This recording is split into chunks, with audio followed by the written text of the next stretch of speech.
La siguiente es una producción de 360podcast.sv. Porque nuestra historia... Por el capitán general Gerardo Barrios. Descubrimiento y conquista de El Salvador. No es precisamente como nos la enseñaron. La evolución que sufrió el náhuatl. El 1200 a.C. A continuación, Historia Azul, la historia de El Salvador. Bienvenidos amigos nuevamente a Historia Azul, la historia del Salvador. Qué bonito volver a decir eso cuando iniciamos una temporada nueva, mi estimado Herbert Erquicia, arqueólogo e historiador, el que sabe de historia de esta mancuerna. Si no lo investiga. Sí, si no se lo inventa. No, ese soy yo. Bueno, mira, estamos comenzando la quinta temporada. Sí, quinta temporada. Episodio número 49. Qué barbaridad, pero qué bueno, mira, me da una alegría que pues hayamos encontrado siempre suficiente contenido exploratorio, ¿verdad? Para presentarle a nuestra fiel audiencia, gente que nos sintoniza en los 5 continentes y que está pues presta siempre a comunicarse con nosotros, a hacernos saber lo que piensa, ¿verdad? Y a disfrutar claramente pues de este esfuerzo que realizamos para poder ampliar un poco la historia de El Salvador, contada de una manera científica, súper alejada de la historia de bronce, ¿verdad? Y pues sí, apoyada únicamente pues en lo que la ciencia, en lo que la academia puede presentar como evidencias de lo que ha sucedido a lo largo del tiempo. En esta ocasión nos acompaña un amigo desde México, él es Leonel Hernández. Ya vamos a pedirle a Herbert que pues dé todo su CV ahí para que podamos... En corto, en breve, ¿verdad? Para que podamos conocer un poco más y obviamente pues que nos presenten el tema del cual pues vamos a discutir en los siguientes capítulos. Bienvenido, Leonel, muchísimas gracias por acompañarnos en Historia Azul. Okay. Bueno, muchas gracias. Bueno, antes de presentar pues justamente a Leonel, tal y como decía Carlos, es importante que vamos abriendo nuevos espacios, ¿verdad? Por eso... digamos que muchas veces nos quedamos cortos cuando invitamos a personas aquí al estudio, pero también hay muchísima gente que está afuera, que son salvadoreños o salvadoreñistas, que en realidad tienen mucho que dar. Leonel Hernández, un buen amigo, colega historiador, el licenciado en Historia, con maestría en Historia, de la misma universidad de tu servidor, en la Pablo de Olavide, y ahora justamente es un doctor in fieri, o sea, está estudiando su doctorado en el Colegio de Michoacán en México, siempre con la temática de historia del siglo XIX, que es una de las, digamos, de algo que ha faltado en nuestro podcast, ¿verdad? Porque son temas importantes, pero que no cualquiera los maneja. Obviamente hemos hablado de la independencia, de la anexión, pero los procesos que vienen luego son, digamos, más de especialistas, y en este caso yo creo que el estar con Leonel Hernández, con el colega, es muy importante. Gracias, Leonel, por estar con nosotros. Como hemos dicho, bueno, vamos a hablar sobre la República Federal de Centroamérica, luego sobre Francisco Morazán, que siempre tiene ahí sus fans, ¿verdad? En Centroamérica, y otros no tanto, ¿verdad? Pero es importante hablar de estos personajes que de alguna manera pues construyeron la historia decimonónica, y no solo decimonónica, sino también del siglo XX en nuestra Centroamérica. Me encanta porque no es solo hablar del Salvador. Desde un inicio en este podcast, en este programa, dijimos no vamos a hablar solamente del Salvador, sino que de la región, ¿no? O sea, digamos, no podemos hablar solamente de este espacio sin ver hacia los vecinos o un poco más allá. Así que, Leonel, bienvenido y bueno, nada, preguntarte ¿cómo está pasando esto de la federación? ¿Dónde estamos ubicados en el tiempo? Sí, primero quiero agradecerles el espacio, me parece muy oportuno para ese tema de la federación y conmemoración, considerando que precisamente en noviembre, el 22 de noviembre, se están conmemorando 200 años de proclamar la Constitución Federal de Centroamérica. Creo que este año es un año icónico por eso. Pues en esa lógica creo que conviene reflexionar, pues, porque muchas veces vemos ese mapa centroamericano y vemos ese istmo y dices, bueno, si Centroamérica fuera un solo territorio, tuviera más desarrollo económico, más desarrollo social, tuviera más peso político en las decisiones internacionales, pero creo que conviene entender que fue ese proceso llamado República Federal de Centroamérica para entender por qué no fue posible que se consolidara y que perdurara en el tiempo. Y por otro lado, también vemos el mapa y decimos, bueno, ¿por qué El Salvador es tan pequeño? ¿Por qué no tenemos costa con el Océano Atlántico? Sí. Entonces ahí vemos, y ahora en mi experiencia, estando en México, un país de casi 2 millones de kilómetros cuadrados, en contraste con El Salvador, que son alrededor de, creo que son 20,000. Son los 100 veces cabe El Salvador. El otro día estaba haciendo creo que casi 100 veces. Son 94, 95 veces la que El Salvador cabe en el territorio mexicano.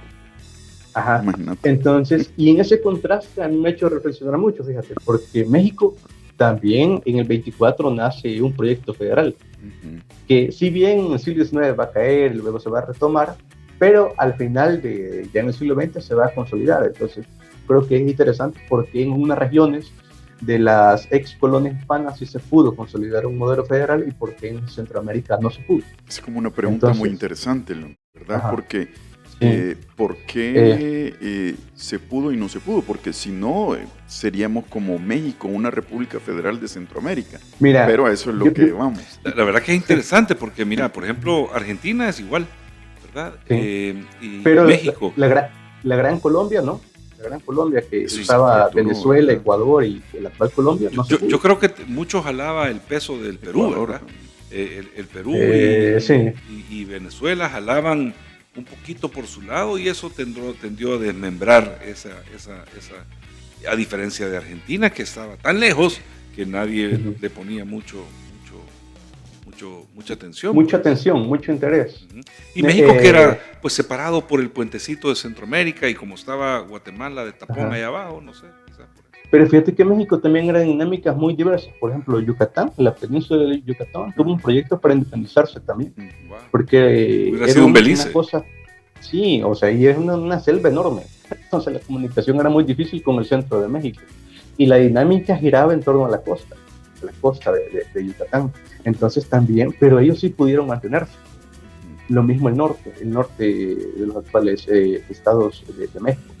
¿Habrá sido que a ver, tener una sola cabeza en la región y la distancia favorecían? La distancia entre... A ver, no es lo mismo ir de Guatemala a El Salvador que ir del DF a Monterrey, pues. Sí, yo quiero empezar tal vez con la cuestión estructural para entenderlo. Y aquí Heriberto sabe mucho, porque el tema del añil, por ejemplo, el tema del añil en la última etapa colonial, el peso que tenía el comercio del añil en el mundo europeo, por así decirlo. Y que si bien la mayor producción se daba en El Salvador, los comerciantes eran los guatemaltecos. Y ahí Heriberto nos puede también hablar un poquito. Y quienes sacaban mayor beneficio eran los guatemaltecos. Entonces, se había creado una sociedad muy desigual en Centroamérica, donde la riqueza y el poder político estaba muy concentrado en Guatemala.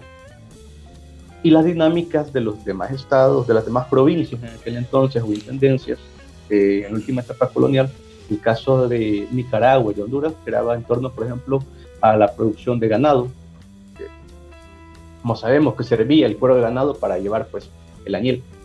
Y quiero decir que en otras regiones, para poner como contraste el caso mexicano, en México lugares como Zacatecas, como Guanajuato, desarrollaron una élite muy fuerte por la minería, que no eran dependientes de Ciudad de México. Lo mismo Jalisco, actual Guadalajara, donde ahí había consulado de comercio y había también mucha dinámica. Lo mismo Veracruz, también otro puerto importante. ¿Qué quiero decir con esto? Que había muchas élites regionales y en la lógica de que hay grupos de poder en diversas áreas, lo que toca para mantener un territorio es negociar. Al final, un proyecto federal es negociación. Es decir, conservar esta autonomía, pero nos mandemos unidos bajo una sola constitución y una sola bandera. El problema es autonomía económica y de cierta forma política hacia ese pequeño territorio. Política, económica, exacto. Social, y yo lo que veo durante esta época, en transición a la independencia, en 1821 y luego en 24 la República Federal, que la élite guatemalteca siempre trató de poner en primer lugar sus intereses. Y ese malestar, ese resentimiento de las élites de San Salvador, de Tegucigalpa, de León en Nicaragua, de Cartago en Costa Rica, lo que va a llevar al desmembramiento. Pero bueno, para señalar cómo se forma esta República Federal, me parece muy interesante traer a colación el tema del breve Imperio Mexicano, que duró de final del 21 hasta 1823. ¿Por qué? Porque junto a el acta de independencia de Centroamérica va a llegar a las provincias el Plan de Iguala, proclamado por Agustín Iturbide, donde se les proponía a los ayuntamientos de Centroamérica unirse al Imperio Mexicano, este imperio que iba desde la actual California hasta Costa Rica. Entonces, de los 160... Esto incluía Guatemala, obviamente. Claro, sí. Incluía todo de Centroamérica. Entonces, había aproximadamente... La California hoy norteamericana, o de Estados Unidos. Claro, también, la California norteamericana, no Nuevo México, sí. Era una sola, entiendo, en aquel entonces. Sí, era una sola. Sí, todo ese territorio, de Texas, Nuevo México, California, todo eso era parte de México. Creo que hasta Oregon. De lo que era la Nueva España. Entonces, la monarquía constitucional, digamos que era un cambio no tan radical. Recordemos que Centroamérica y toda la América española era una sociedad muy católica. Muy católica. Entonces, el rey siempre fue visto como un designado de Dios para gobernar. Entonces, con la Revolución Francesa, se apostaba por el sistema republicano, y el sistema republicano tiene un carácter laico, es decir, donde Dios no está en ese esquema de lo que es el gobierno. Entonces, para sociedades tan conservadoras, ideológicamente muy católicas, como era la América Hispana, era mucho más atractivo un proyecto de monarquía constitucional. Es decir, sí va a haber un monarca, pero va a estar limitado su poder por una constitución. Entonces, eso es lo que se propone, y de los 160 ayuntamientos donde se hace este cabildo abierto en Centroamérica, solo 2 ciudades se van a oponer, que es el caso de San Salvador y San Vicente. Mirá. Entonces, siempre revoltosos los salvadoreños. Entonces, los san salvadoreños y los vicentinos. Los primeros en sacar el cuchillo. Sí, y tienen relación porque muchas de las familias, sí, como los Cañas, por ejemplo, estaban muy relacionados a los de San Salvador porque también eran productores de añil. Sí. A San Vicente, como saben, eran productores de añil. Entonces, tenían sus intereses. Y lo que buscaba San Salvador es quitarse esa dependencia de los comerciantes guatemaltecos. Claro. Porque sabían que si se mantenían en esta estructura donde se iban a pasar, no iba a cambiar nada. No iba a cambiar nada. Ellos querían autonomía porque ellos querían venderle a los ingleses, o sea, querían generar recursos de una manera más directa. Entonces, ¿qué sucede? Que el 5 de enero del 22 se declara la unión al Imperio Mexicano, pero como San Salvador se opone, Gabino Gainza, que era el último capitán general, lo que hace, manda una expedición armada a San Salvador, y ahí vamos a tener batallas como la del Llano del Espino, en Huachapán, en marzo de ese año, del 22, y bueno, va a iniciar una guerra, y esto es importante, porque en esta guerra van a surgir personajes que si bien ya habían estado metidos en la política, pero van a ganar un protagonismo a nivel centroamericano, el caso de Manuel José Arce y Matías Delgado. Matías Delgado, indeleble relación militar-política en ese entonces. Sí, recordemos que en época, por ejemplo, los sacerdotes todavía estaban muy metidos en la política. El caso de Matías Delgado, quien va a ser pues, jefe del Congreso y más adelante va a ser presidente de la Asamblea Nacional Constituyente. Y señalar también que venían siendo familia, o sea, la élite política de Centroamérica, sí. O sea, Matías Delgado era el tío de Manuel José Arce. Entonces, por ahí también había siempre estas redes clientelares, ¿no? De compadrazgos, si queremos ver. Entonces, es muy importante señalar, porque si bien al final Agustín Iturbide desde México va a mandar a Vicente Filísola como nuevo gobernador de Centroamérica en vez del capitán general, y a su vez va a hacer una expedición militar para someter a San Salvador, va a haber una negociación constante entre Filísola, Matías Delgado y Arce, a lo cual en febrero del 23 Filísola va a llegar a San Salvador, lo que se conoce como el sitio de San Salvador.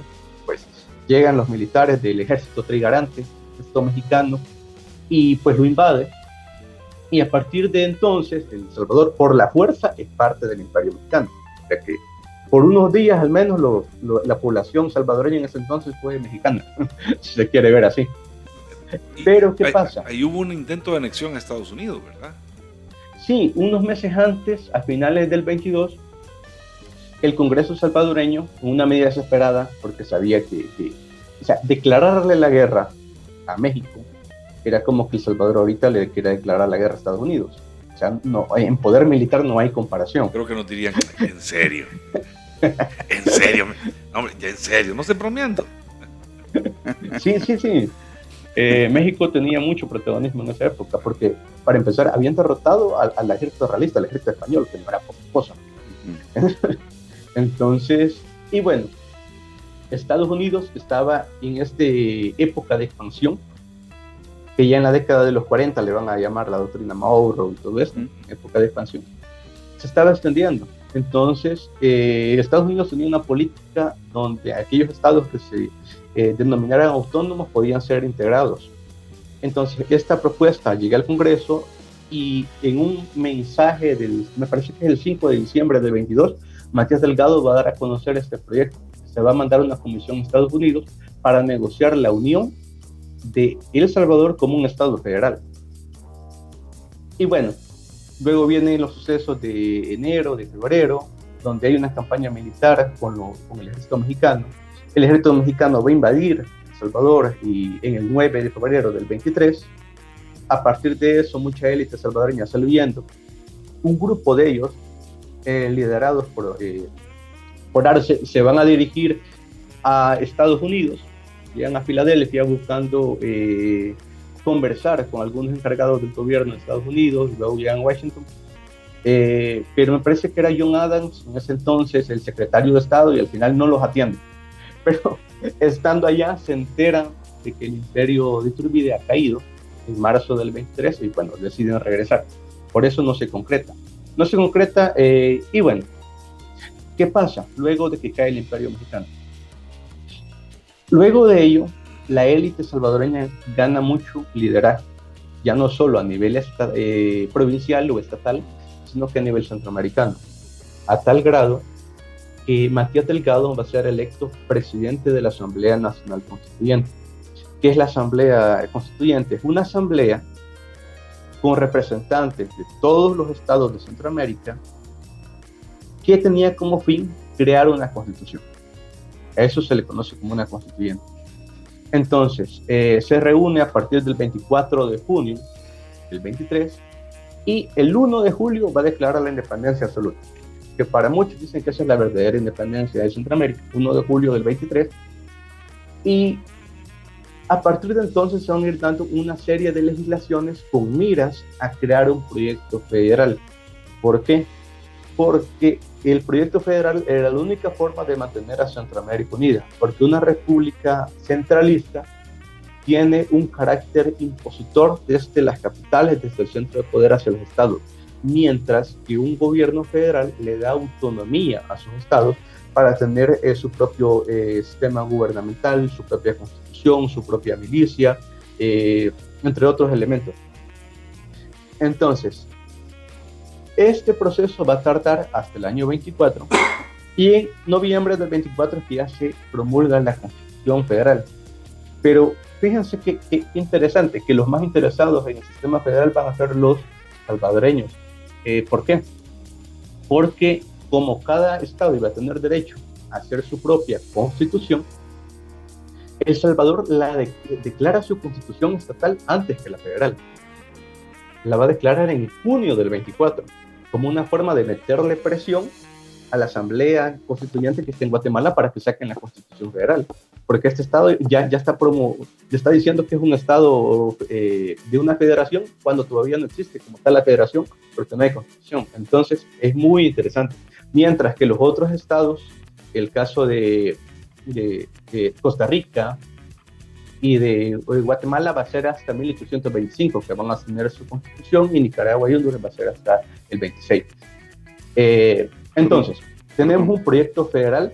Perdón, Leonel, en el caso de ese San Salvador, de esa alcaldía mayor de Sonsonate, la intendencia de San Salvador, que se configuran, ¿verdad?, como un estado, como en el estado Salvador, exactamente como vos decís, el 12 de junio de 1824. O sea, recién, digamos, el bicentenario de eso, ¿verdad? Disculpa que te interrumpa, pero vamos llegando al meollo del asunto que sí, y ya lo que mencionaste, este es un punto importante, porque la alcaldía mayor de Sonsonate, como bien se sabe, era dependencia de Guatemala en la época colonial.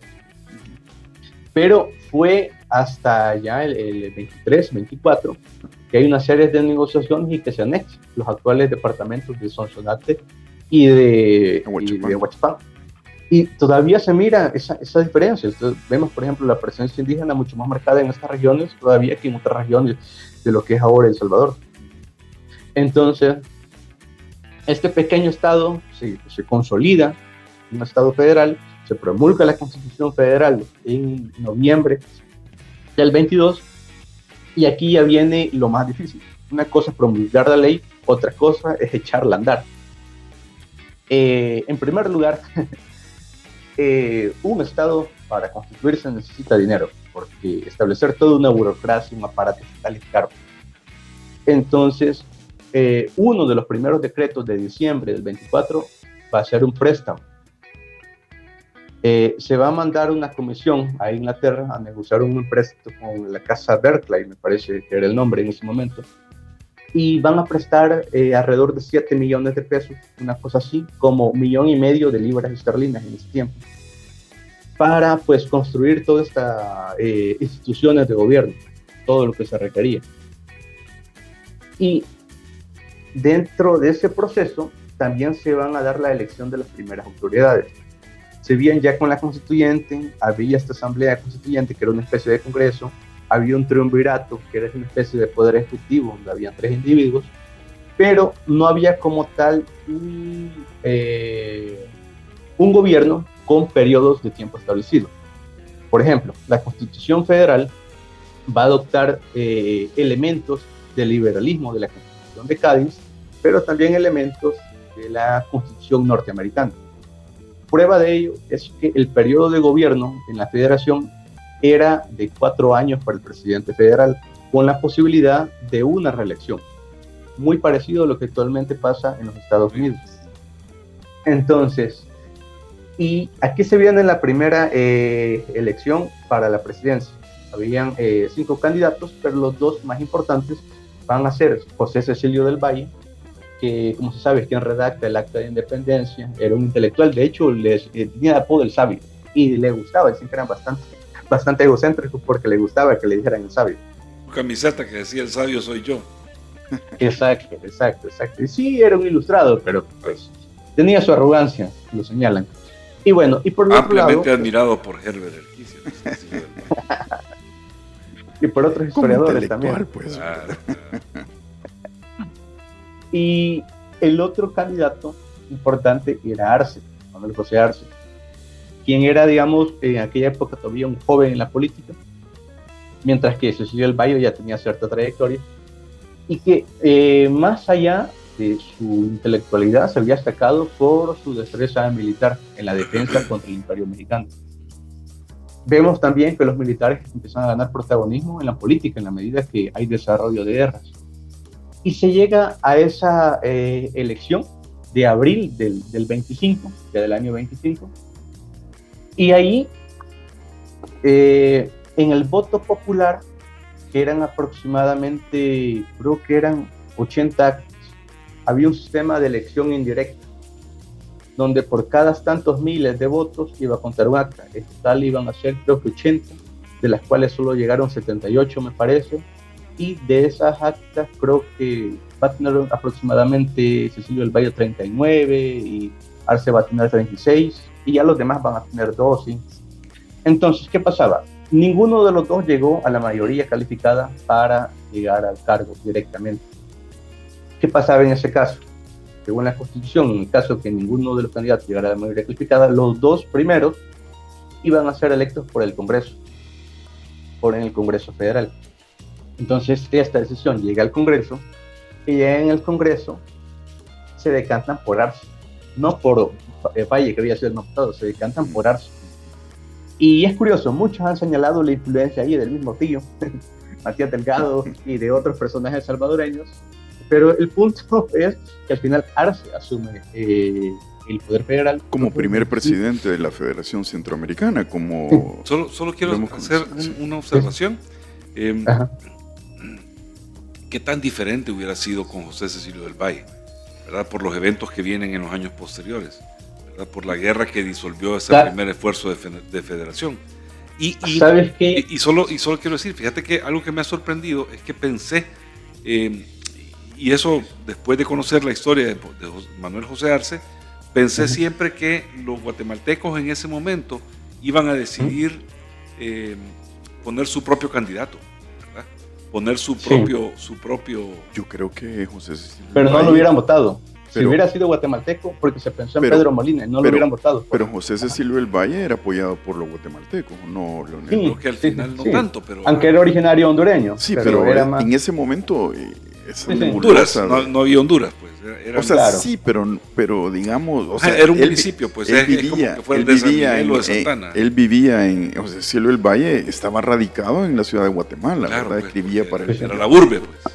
Pero no, la pregunta que hace Carla es muy interesante. Ajá. Y lo comento como un dato aleatorio. El otro día vi que no sé si han visto que la aplicación de WhatsApp se actualizó. Sí. Y que ahora aparece la IA a la que le puedes hacer preguntas. Entonces, yo todavía estaba jugando. Miedo, no le preguntaba nada. No, yo le puse a preguntar qué hubiera pasado si José Cecilio del Valle hubiera sido electo presidente. ¿En serio? En lugar de Arce. Sí, y me dijo, al ser un diplomático hubiera priorizado el diálogo antes que la guerra. Y me pasó a dar una serie, hubiera establecido alianzas con el gobierno mexicano, con el gobierno de Estados Unidos, y posiblemente se mantendría vigente, porque hubiera priorizado la negociación. O sea, antes de empezar estábamos hablando de que la gente no tiene registro de que Manuel José Arce estuvo en guerra contra los salvadoreños. La gente no tiene eso, o sea, sigue siendo ese super personaje Manuel José Arce y no nos damos cuenta de que en un momento dado nuestro personaje, nuestro héroe local se dio vuelta. Mira, el ChatGPT, ¿verdad? Para lo que lo ocupa. Pero cada quien, pero me parece interesante, muy interesante. No sé cómo estamos de tiempo. Estamos alrededor de los 26 minutos. Pero todavía nos falta una colita para llegar al tema que habíamos puesto como pausa. Ya está llegando a la federación, ¿verdad? Sí, ya estoy llegando a la federación. Ahorita estoy con la elección. Ok. Y bueno, otro punto importante es, Arce es electo primer presidente de la República Federal de Centroamérica, para un cargo de 4 años que empezaba en el 25 y terminaba en el 29. ¿Qué sucede? Que también habían elecciones para el Congreso Federal. Esas elecciones se dictaminó que por cada 10,000 ciudadanos iba a haber un diputado. ¿Cómo quedó a la hora de la elección?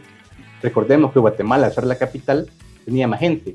Claro. Entonces, de los diputados, 18 eran diputados guatemaltecos, 9 para El Salvador, 6 para un Honduras. Territorio pequeño, pero porque tenía un montón de población, ¿verdad? Sí, había mucho. El Salvador siempre ha sido de los más densos. Claro. Entonces teníamos la mitad.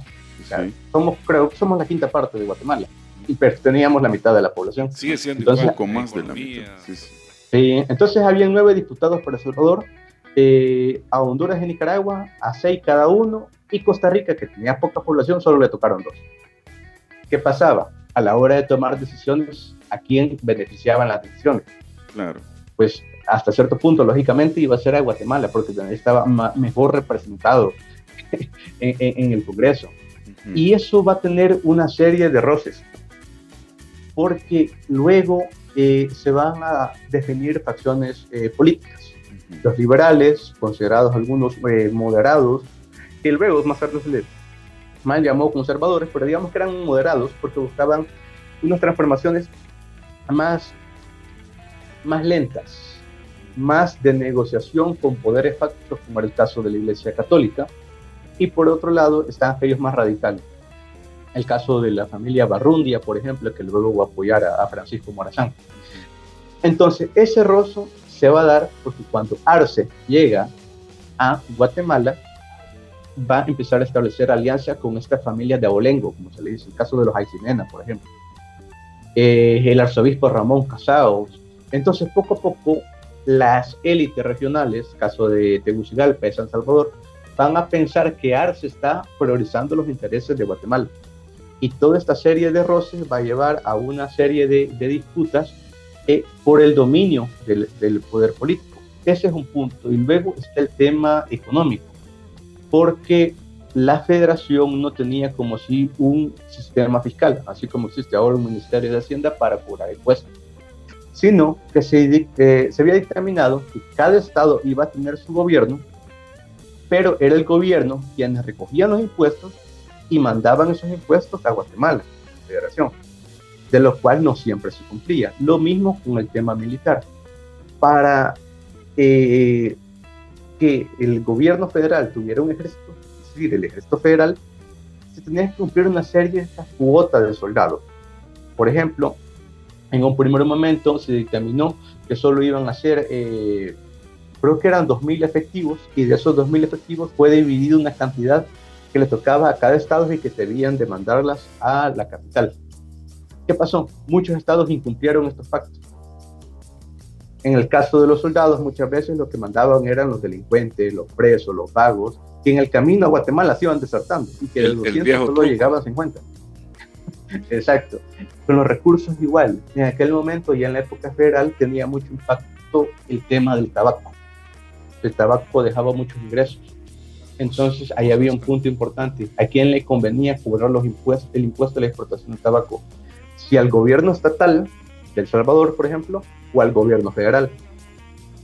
Cada quien jalaba para su lado. Entonces, esta serie de problemas va a llevar que Arce, al ver que el Congreso no le beneficia, en 1826, emite un decreto ejecutivo donde destituye al Congreso Federal. Entonces, su propuesta era hacer elecciones de nuevo para crear un nuevo Congreso acorde a sus intereses. Pero del hecho de destituir el Congreso, ya los demás estados lo vieron como una violación al Pacto Federal. Ya estaba rompiendo. Entonces vienen y pues le declaran la guerra. Los primeros en declarar la guerra pues va a ser El Salvador y después Honduras. Vemos que son los tres países del Triángulo Norte donde se está desarrollando la guerra. Nicaragua tenía ya su propio pleito entre las ciudades de Granada y de León, y Costa Rica ya estaba como muy alejado y también era una dinámica muy diferente. Nunca fueron tan bélicos como el Triángulo Norte. Creo que esa falta, a ver, es cierto que si, ponete que eran 18 diputados de Guatemala, 8 o 9 de El Salvador, dijiste. 9. 18 de Guatemala, 9 de El Salvador, vaya, Honduras 6, Nicaragua 6 y Costa Rica. Ahí 2. tenés entre El Salvador, Honduras y Nicaragua, tenés 21 diputados y 2 más de Costa Rica, 23. Falta de coherencia. Pero no estaban de acuerdo tampoco. Sí, por ejemplo, en Nicaragua, desde el 22 me parece, hay una guerra civil adentro de la misma Nicaragua. Entre las ciudades de León y Granada. Sí. Yo creo que cuando en un capítulo anterior de Historia Azul, estábamos hablando en el 1811, realmente no fue un grito de independencia, sino que fue un grito de autonomía, ¿verdad? Fue el primer grito, no fue el primer grito de independencia, sino que fue un grito por la autonomía, para que dejáramos de depender de Guatemala hasta todo, ¿verdad? Que era un poco lo que tenía asfixiado el desarrollo local. Creo que sí, los algunos países... historiadores como Pedro Taracena, por ejemplo, y Arturo Taracena, los hermanos Taracena, sostienen que era una guerra de ciudades esta época de la Federación. Porque, por ejemplo, luego se va a dar que San Miguel trata de invadir a San Salvador, Comayagua y Tegucigalpa están en guerra. O sea, dentro del mismo estado hay guerras civiles. Sí. Permitime, Leonel, que eso es lo que nos vas a contar en un segundo bueno, episodio. Hacemos la pausa, ¿verdad? Ahorita. Sí. Para luego ya entrar a la guerra. Sí, bueno, sí. Buenísimo. Amigos, no, por favor, no se nos vayan. Regresamos en una semana con un episodio más de Historia Azul, la historia de El Salvador. Sería el segundo de la 5ª temporada y el número 50. Todos los episodios de Historia Azul, Leonel, siempre los cerramos con una frase que nuestro amigo Herbert Erquicia trae para que nos quedemos trabajando en ella durante toda la semana, a título personal. ¿Qué nos traes este día, amigo? Ahora le traigo una frase de de León Tolstoy, ¿verdad? Que dice: el hombre que no busca la verdad se condena a vivir en la ignorancia. Tal cual. ¿Verdad? Bueno, muchísimas gracias, Leonel. Seguimos, porque esto está interesantísimo. Continuamos la próxima semana. Gracias, amigos, por estar siempre en sintonía de Historia Azul, la historia de El Salvador. Gracias. Esta fue una producción de 360podcast.sv.